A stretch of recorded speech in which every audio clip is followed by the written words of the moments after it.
নমস্কার বন্ধুরা, মৌসুমীর রান্নাঘরে আপনাদের স্বাগত। আজ আমি রান্না করব ইলিশ মাছের লেজা ভর্তা। কড়াই গরম হয়ে গেছে, তাতে আমি তেল দিয়ে দিব।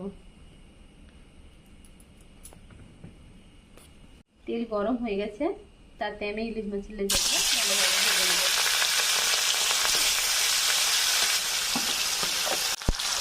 মাছ এইভাবে উল্টে পাল্টে দুপায়ে লাল করে ভেজে নেব।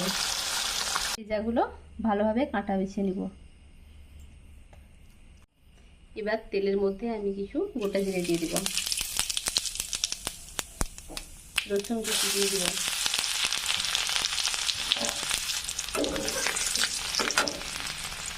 পেঁয়াজ কুচি দিয়ে দিব,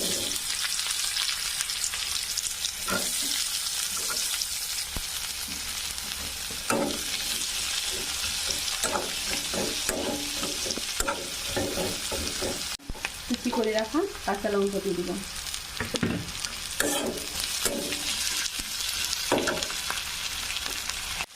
হাফ চামচ লঙ্কার গুঁড়ো দিয়ে দিব, অল্প একটু হলুদ গুঁড়ো দিয়ে দিব, স্বাদ মতো নুন দিয়ে দিব। এটাতেই কিছুক্ষণ ভেজে নেব। অল্প একটু গোলমরিচ গুঁড়ো দিয়ে দেব।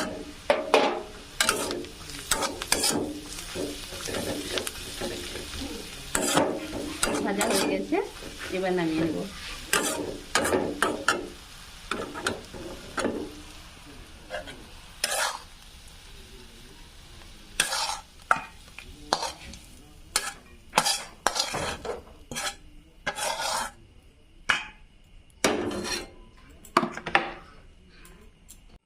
উপরে আমি সর্ষের তেল দিয়ে দিব, সব ভালোভাবে মেখে নিব।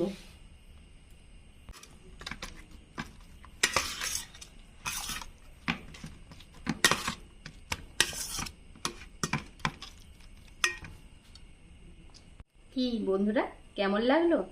ভালো লাগলে লাইক, শেয়ার ও সাবস্ক্রাইব করো।